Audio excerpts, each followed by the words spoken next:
Hola, bienvenidos, saludos cordiales. Aquí en Profundidad de Campos del canal del Senado vamos a conversar con una mujer que a lo mejor no pensó en ser senadora de la República, pero las circunstancias del destino la marcaron. Aquí está su ficha de presentación.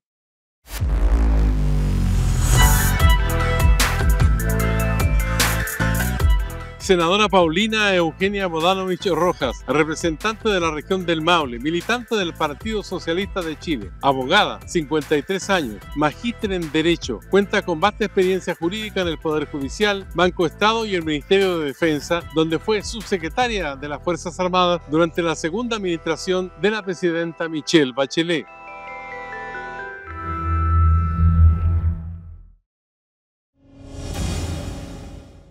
Ya estamos listos para conversar con la senadora Paulina Bodanovich Rojas. ¿Cómo está, senadora? Muy bien, Los Bodanovich son de origen yugoslavo, ¿no? así es, de la isla de Brach. ¿Sí? Sí, ¿Y usted ha ido alguna vez? pueblito chiquitito, Supétar, se parece a Tongoy. ¿Sí? Sí, muy Así bonito, está pero muy chiquitito. a la orilla del mar. Sí, Ya. ¿Y la señora Rojas de dónde? mi mamá es de Chillán, pero en realidad la familia de mi mamá es cauquenina. De Cauquenes, Sí, Maule. mi abuelita y mi abuelo de Pilén, al ladito de Cauquenes. Ya. Oye, cuénteme una cosa. ¿Usted nunca se imaginó que iba a ser senadora en las condiciones que asumió esta responsabilidad hace un año más o menos, no? Un año justamente y nunca bueno, obviamente llegar como senadora de una manera distinta, a mí me ponen mucho y me insultan diciéndome designada. ¿Ah? Los senadores designados afortunadamente se acabaron en este país con la reforma del año 2005 y yo he sido nominada de la forma que la Constitución establece cuando hay un senador que asume otras tareas. Para mí no es la óptima. Creo que debiera haber otra fórmula y que dentro de las llamadas reformas al sistema político debiéramos abordar aquello. ¿Usted se halló en el cargo con la gente de la región del Maule, con Curicó, Talca, Linares y los pueblos intermedios que hay, o no? Cauquenes. Cauquenes, sí, que está Sí, más hacia la Peyúgue, costa, ¿no? sí. Bueno, como digo, tengo familia incluso en la región. Mi bisabuela por el lado paterno era curicana, así que tengo lazos tanto con el Maule Norte como con el Maule Sur, pero sobre todo la tarea de asumir como legisladora tiene hartas aristas que como abogada también yo había trabajado siendo asesora legislativa en el Ministerio de Justicia, había estado del otro lado cuando viene el Ejecutivo y ahora me toca desde el lado de ser senadora y poder aportar también con la técnica jurídica y mejorando los proyectos o derechamente presentando proyectos como por ejemplo el de la ley antiterrorista. Ya, Álvaro Elizalde, que era senador por la región del Maule, le dejó el cargo a usted, asumió como ministro, secretario general de la presidencia. ¿Le contó algunos secretos, vericuetos de la región del Maule que a usted le parezcan que son necesarios analizar, profundizar con respecto a los problemas, la sensibilidad de la gente? Sí, bueno, no solo eso, sino que quedé con parte de su equipo en la región. Acá en el Congreso tengo a su secretaria, heredé la oficina con vista al mar, así que soy envidiada por muchos porque ustedes saben que esa es una disputa permanente aquí, quién mira al mar y quién no.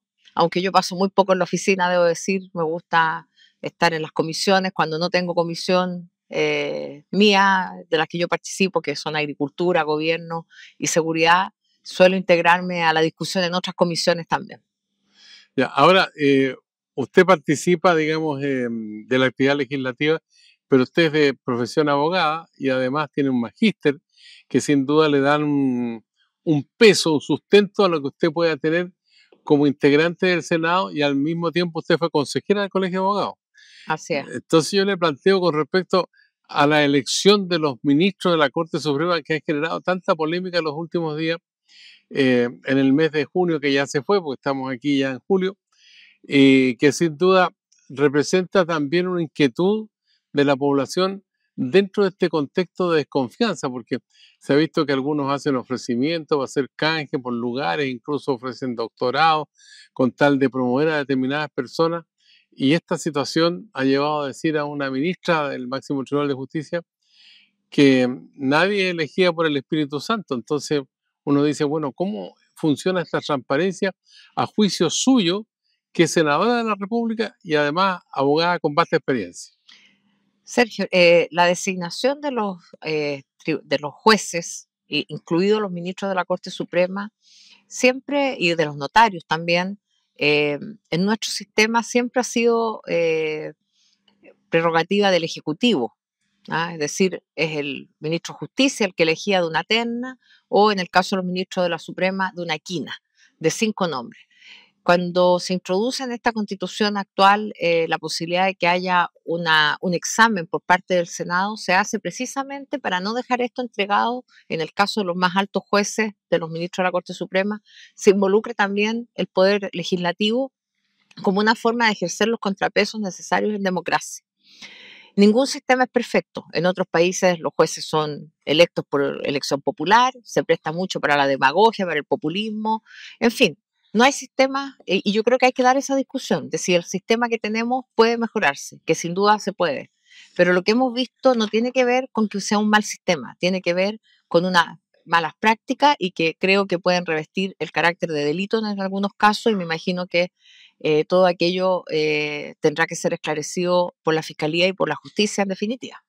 Ahora, en la preocupación con respecto a la probidad y al mismo tiempo la desconfianza, hay un proyecto de segundo trámite constitucional que identifica la ley 18.695, la orgánica de municipalidades. Aquí hay un punto que es bien complejo porque tenemos varios alcaldes cuestionados, algunos en prisión preventiva, esperando un juicio. O sea, hay un manto de corrupción ahí que es tremendamente grave, porque se supone que la municipalidad es la base de la democracia. Bueno, tenemos muchos alcaldes hoy día y alcaldesas que están investigados, cumpliendo prisión preventiva, algunos con arresto domiciliario, y evidentemente todo esto daña la democracia. Los alcaldes y las municipalidades son la primera oportunidad que tiene la ciudadanía de tener alguna ayuda, es a quien se recurre en lo más doméstico, en la caída de los árboles, en el aseo de las calles, en el caso de pedir alguna ayuda social. Es la primera mano que da el Estado. Y por cierto, tener estos casos de grandes fraudes, como el caso de Katy Barriga en Maipú, o el hecho de el alcalde de Torrealba de haber pegado los billetes, son cosas que realmente en nuestro país no se veían, y todas las normas que hemos introducido, aquí hay una agenda potente del gobierno en este sentido, también yo junto con otros parlamentarios hemos hecho proyectos para la transparencia, la probidad, para el control, y me parece muy importante lo que ha hecho la Contralora Dorothy Pérez, porque ella cuando tomó el cargo como subrogante, eh, inmediatamente creó una fuerza de tarea de la Contraloría para ir a revisar los municipios, pero no solamente a fiscalizar ex post, sino que también preventivamente. Yo creo que ahí es donde tenemos que poner todas nuestras energías, en eh, preventivamente hacer este examen, que los recursos se gasten bien, y también en capacitar a los cuerpos que trabajan en los municipios, porque a veces nosotros pensamos solo en las grandes municipalidades. Hay pequeños municipios que no tienen el personal idóneo, y yo lo he visto, yo recorro mucho el país como presidente del Partido Socialista y estoy en contacto con alcaldes, alcaldesas de todo Chile, y a veces no tienen al personal calificado para poder dar cumplimiento a los altos estándares que exige la ley o la propia Contraloría. Ya, ahora Que no, hay un... perdona, pero eso no es justificación. Claro. Solamente digo que también hay un deber del Estado de capacitar a las personas que están haciendo el trabajo en los municipios para que puedan cumplir estrictamente la ley. Hay un aspecto que en esta ley orgánica se pretende reforzar, que dice relación con la seguridad y la tarea preventiva de los municipios. ¿Cómo se articula eso en función del interés del ciudadano común y corriente que ve muchas veces amenazada su seguridad? Bueno, aquí tenemos que escuchar, creo yo, no solo a la ciudadanía, porque finalmente creo que lamentablemente todos hemos sido afectados por algún tipo de delito en nuestras casas. El otro día hablaba con una persona de Aysén, hablábamos de los delitos y yo le digo, bueno, pero en Coyhaique no pasan cosas. Me dice, mira, ha habido esta semana 2 secuestros extorsivos en Aysén. Entonces uno dice, bueno, estas malas fórmulas de criminalidad distinta que no teníamos en Chile se han extendido por todas partes y hay que atacarlas desde todos los niveles. El monopolio de la fuerza lo tiene Carabineros, la PDI, pero tenemos, y por cierto las Fuerzas Armadas en otros casos, pero tenemos también que desde el nivel local, desde lo municipal, poder fortalecer la acción de seguridad, pero también, y aquí es el énfasis que al menos yo quiero darle en este proyecto de ley, eh, cuidando también a los trabajadores de las municipalidades. Recordemos el caso de hace unos meses cuando murió un funcionario municipal en Macul, producto de que no tenía ni la capacitación ni elementos de protección personal. Por lo tanto, hay un nivel que no puede tampoco pretender que los municipios reemplacen la labor fundamental que la Constitución le entrega a Carabineros de Chile. Ahora, hablando de los municipios, tenemos elecciones municipales en el próximo octubre.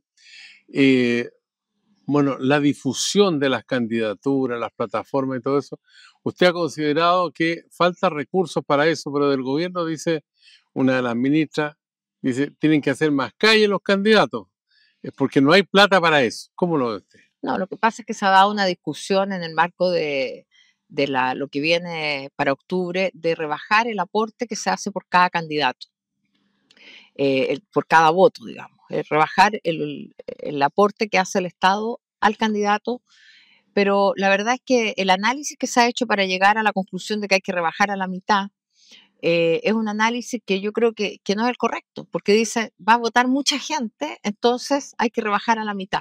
La verdad es que el Estado, cuando tomó la decisión, recordemos hace unos años atrás, de que el financiamiento de la política fuera público, fuera legal y dejar de lado todas las malas prácticas y delitos que se tuvieron a la vista para tomar esta decisión, hay una decisión de Estado, de decir los partidos políticos y las campañas se financian de una manera con rendición estricta, tan estricta que se ha disuelto el Partido Comunes. Entonces, no es que haya poca plata, sino que el Estado tiene que ver si quiere que los partidos políticos finalmente funcionen adecuadamente y de acuerdo a la ley que nos impusimos nosotros mismos hace unos años, producto de malas prácticas y delitos. Ahora, esta situación, ¿cómo se va a resolver? ¿Se resuelve aquí en el Parlamento? ¿Hay alguna iniciativa legal que tenga que implementarse para que eso ocurra?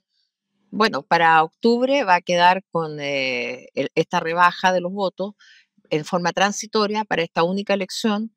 Entendemos que después habrá que hacer un análisis si efectivamente vota tanta gente, si con esos recursos van a poder los candidatos recuperar el gasto que se hizo. Nunca es suficiente tampoco. Quiero decir que habitualmente los candidatos gastan mucho más de lo que el Estado les logra devolver y terminan endeudándose y ese es el riesgo que asume cada candidato cuando decide ir o los partidos políticos cuando llevamos un candidato.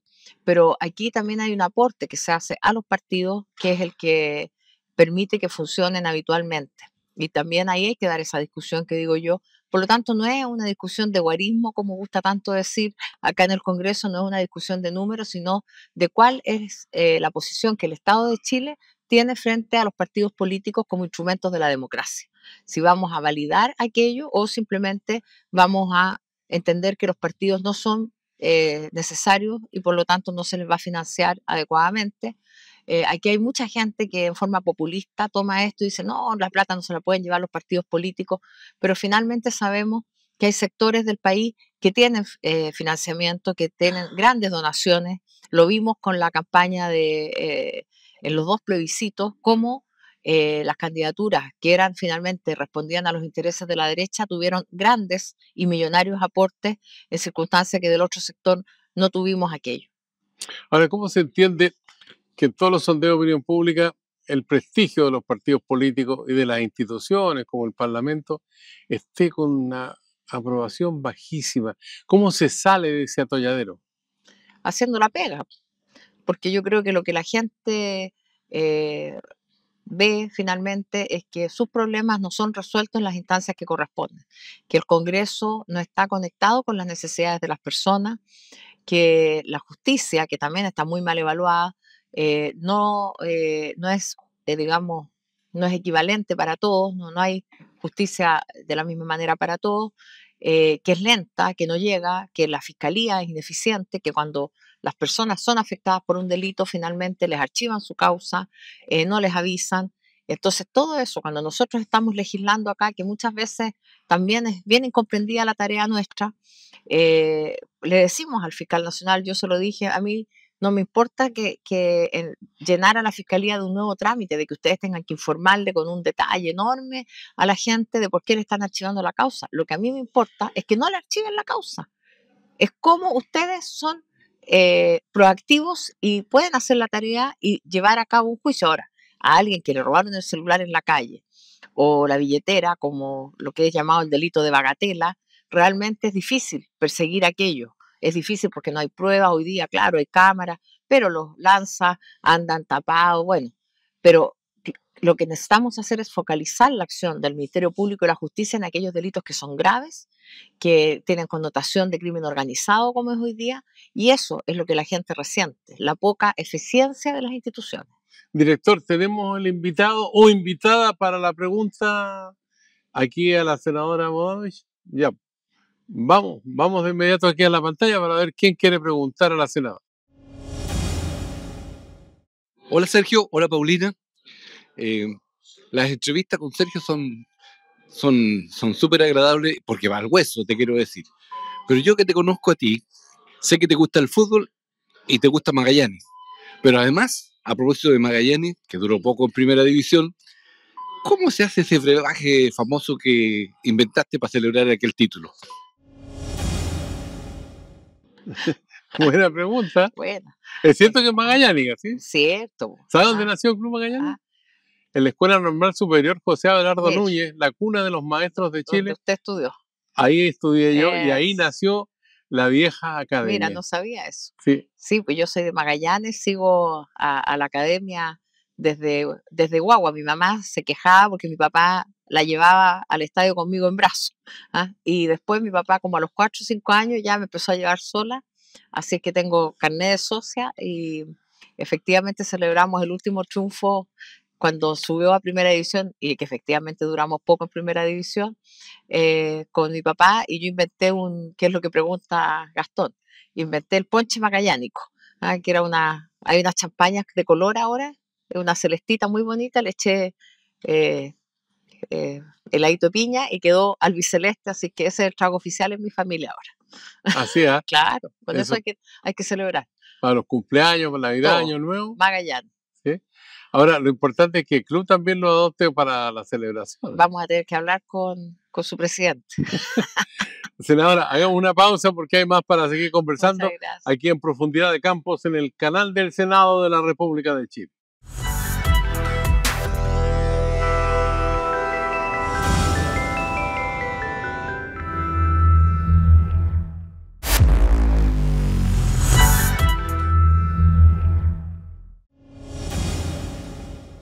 Ya estamos de vuelta para seguir conversando aquí en Profundidad de Campos, en el canal del Senado, con la senadora Paulina Bodanovich de la región del Maule, militante del Partido Socialista. ¿De cuándo que es militante socialista, senadora? No le voy a decir la cantidad de años, solo diré desde los 18 años, pero son más de 30 ya. O sea, tiene una larga trayectoria del Partido Socialista. Este Partido Socialista que está en el gobierno ahora. Así es. ¿Pero está con los dos pies en el gobierno o con uno afuera y otro adentro? No, yo creo que se nos puede acusar de muchas cosas a los socialistas, pero no se nos puede acusar de tener un doble estándar ni de no estar comprometidos activamente con el gobierno, trabajando con nuestros ministros, subsecretarios, con jefes de servicio, con todo el personal que labora en el Estado y poniéndole todo el empeño a mejorar las condiciones de vida de los chilenos y chilenas, que es lo que como partido nos importa. Ya, pero usted en algunos momentos ha sido díscola, ¿no? No, no soy díscola, soy crítica, pero yo no soy una persona obsecuente, ni creo que la democracia requiera solo una opinión. En democracia, y harto costó recuperar la democracia en Chile, y usted lo sabe mejor que mucho. Por lo tanto, la discusión también es válida. No tener un acuerdo en todo no me parece que sea complejo, pero en general mis críticas como presidente del partido las hago en privado, las hago en las instancias que corresponden y siempre con un ánimo de mejorar y de poder ayudar finalmente a que impulsemos políticas, entendiendo que estamos en minoría en el Congreso, entendiendo que tenemos una ultraderecha muy fuerte en el país que logra calar y que nuestra tarea es compleja.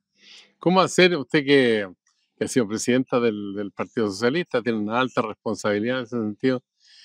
Porque de repente surgen dardos desde la Cámara de Diputados y del Senado también, hay unos senadores ahí que son tanto díscolos que le disparan al gobierno o a alguno de sus representantes. Sí, mire, yo creo que la política hoy día está muy difícil, no solo en Chile, en el mundo. Es una política reactiva, una política bastante poco centrada en las finalidades. Muchas veces yo siento, como soy futbolera, como decía Gastón, siento que muchas veces corremos para el lado. ¿Ah? No avanzamos al objetivo, no avanzamos a meter el gol, sino que estamos peleando para el lado y en puras pasándonos la pelota, pero sin lograr el objetivo. Yo creo que la política, y cuando son tantas fuerzas políticas como tenemos hoy día en Chile, en el gobierno, 9 partidos políticos, bueno, la forma de avanzar es precisamente poniéndonos objetivos comunes y de esa manera lograr ese anhelado orden, porque el orden no cae del cielo, hay que buscarlo, pero en función de objetivos claros. Ahora, de repente este orden que usted reclama no se ve mucho, por ejemplo, con la situación de los temporales. Había parlamentarios que decían que se vuelve el presidente de la República inmediatamente. Por otra parte, en el plano político, en el Partido Comunista hay discrepancia acerca de la mirada que tiene el presidente Boric con respecto a Venezuela o en relación con Rusia, por poner dos casos que son muy evidentes. Bueno, porque la crítica rápida y fácil no cuesta y no tiene costo. Yo creo que cuando el presidente fue a la Antártica, ¿se acuerda que también lo criticaron?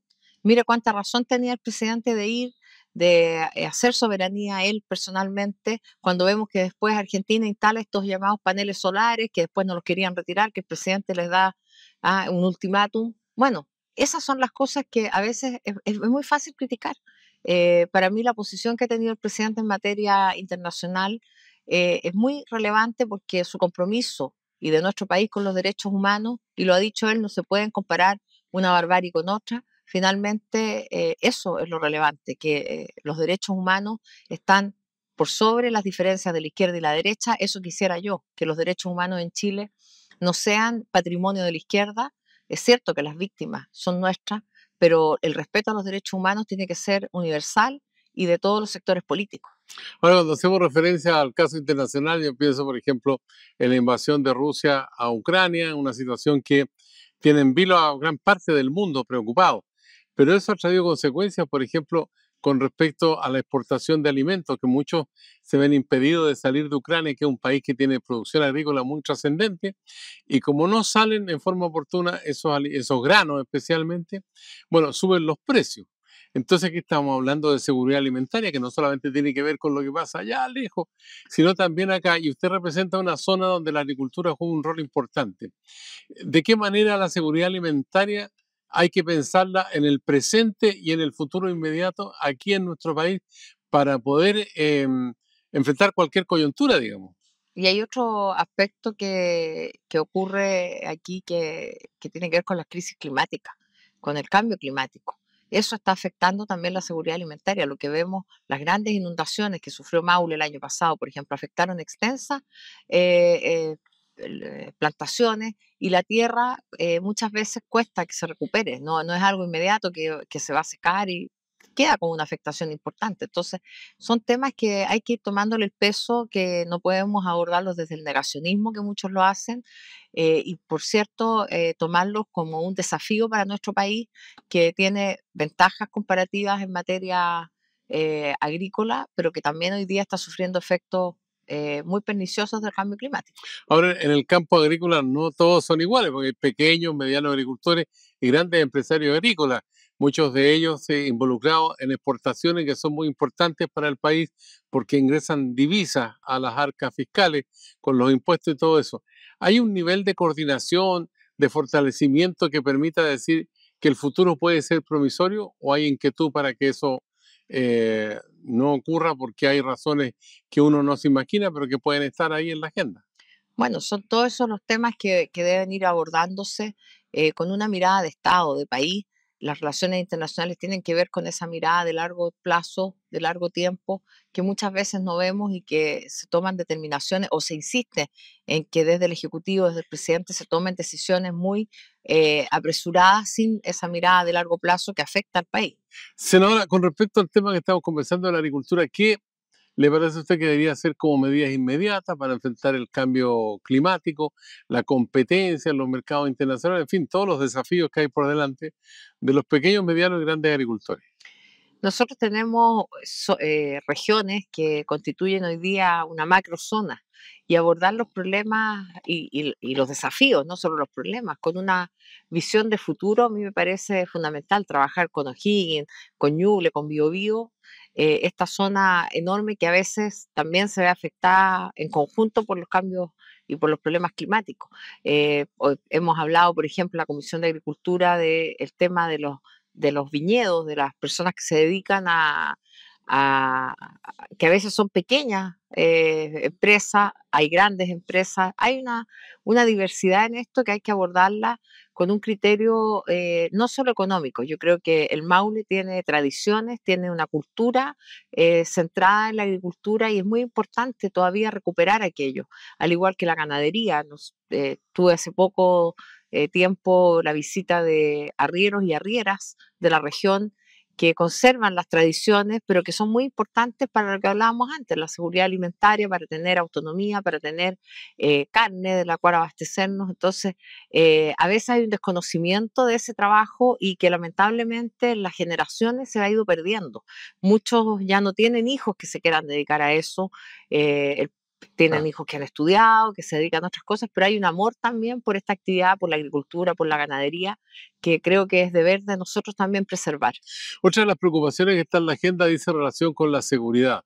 Y el Ministerio de Seguridad Pública parece que este año podría ver la luz. Y ahí hay puntos que son bien complejos, por ejemplo, las normas sobre el uso de la fuerza por parte del organismo de seguridad. Ese es uno de los puntos más, diría yo, complejos en la discusión. El Ministerio de Seguridad, Sergio, se discutió hace varios años atrás y no hubo acuerdo cuando se separan las funciones del Ministerio de Defensa. ¿Se acuerda que antes estaba la PDI, Carabineros, eran parte del Ministerio de Defensa? Así El es. año 2010 se cambia aquello y lamentablemente no hubo acuerdo en ese momento porque la derecha, no por el Ministerio de Seguridad, sino por las funciones del Ministerio del Interior. ¿Cómo quedaba el Ministerio del Interior después? Y esa misma discusión se ha dado ahora y es la que ha demorado que nosotros tengamos aprobado ese proyecto. Afortunadamente ya está en una etapa avanzada de discusión. Espero que este año sí tengamos un Ministerio de Seguridad y que también tengamos un Ministerio del Interior que políticamente sea fortalecido, que no se vea con la mezquindad que muchas veces se ha escuchado decir que no podemos tener un superministro o que este ministerio se está creando para la ministra Toá, que por cierto ha sido una gran ministra, pero esto no es con nombre y apellido, esto tiene que ver con la institucionalidad del país, con la necesidad que tenemos de tener un ministerio y organismos que enfrenten la criminalidad que tenemos, que es distinta, es desconocida para el país, pero que ya está instalada. Ahora, con respecto a los tribunales militares, ¿en qué momento entran a operar y en qué circunstancias? ¿Solo cuando hay militares o cuando hay civiles implicados tendría que ser distinto o tendría que ser también una combinación de las dos instancias, una militar y otra civil? Las Fuerzas Armadas tienen, y Carabineros tienen normas y ahí se han estado discutiendo todas las reglas de uso de la fuerza que hoy día existen. Muchas veces sí es necesario que dictemos esta ley, sí, es necesario, pero no hay que creer que no hay normas. Esas normas hoy día existen a un nivel de reglamento. Lo que estamos haciendo es darle el nivel de ley porque el Tribunal Constitucional incluso en varios fallos ha establecido que es necesario que tengan una reglamentación de nivel legal. Son normas que se requieren para que las policías y las Fuerzas Armadas, en caso de enfrentamiento, tengan las normas adecuadas para hacer uso de su armamento en condiciones legítimas. Y esta discusión se ha mezclado, yo creo que con bastante populismo por parte de la derecha o de una parte de la derecha con la justicia militar. La justicia militar tiene que aplicarse a los militares y respecto de delitos militares. El Estado de Chile ha sido condenado por instancias internacionales por casos donde no ha ocurrido así. Por lo tanto, nosotros no podemos retroceder. ¿Es necesario que exista la justicia militar? Sí. ¿Para qué? Para los militares y para en determinados delitos y hechos que corresponden a esa investigación. Estamos ahí a unas cuantas semanas de aplicar la ley corta de ISAPRE despachada por el Congreso Nacional, convertida en ley. Hay reclamos por todos lados, porque en el caso, por ejemplo, de quienes forman parte de estos 3 millones y tantos de personas que están bajo el alero de la ISAPRE, dicen que le están haciendo pagar a ellos la plata que las empresas cobraron de más. Y por otra parte, las empresas dicen que la ley corta es de muy corto plazo y que no resuelve el problema de fondo. Bueno, respecto de los reclamos que puedan tener las ISAPRES, nuestra constitución, que tanto valoran desde la derecha y desde el empresariado, yo creo que tiene un principio que es el de la subsidiariedad, que lamentablemente son las empresas las llamadas a satisfacer los derechos sociales de la ciudadanía, en primer lugar. Lo vemos en salud, lo vemos en educación, y no veo por qué una ley tendría que ir a solucionar un determinado negocio, como es el caso de las ISAPRES. Distinto a lo que se hizo con la ley, que lo que pretendió fue solucionar la situación injusta de cobros indebidos, porque esta situación, recordemos que se produjo por cobros indebidos efectuados por muchos años por parte de las ISAPRES, y garantizar que esa devolución se hiciera posible, entregando un plazo más breve para los mayores de 80 años o de 75 años. 13 años se fijó, ¿no? Pero para los mayores de 80 años se acortó. Ya. Entonces, obviamente, porque la idea es dar cumplimiento a la ley, pero evidentemente hubo que hacer ciertas concesiones, porque nosotros no tenemos mayorías en el Congreso. Entonces, la situación contraria, que era no tener ley, finalmente podría haber llevado a un colapso del sistema público que no estaba en condiciones de asumir todo aquello que hacen las clínicas privadas. Y por lo tanto, con responsabilidad, votamos este proyecto, no para salvar a las ISAPRES, como se puede decir a la liviana, sino más bien para apoyar lo que hace desde el Ministerio de Salud hoy día la ministra Aguilera, sus equipos, fortaleciendo además el sistema público, porque esta ley en su título dice y que fortalece el sistema del FONASA.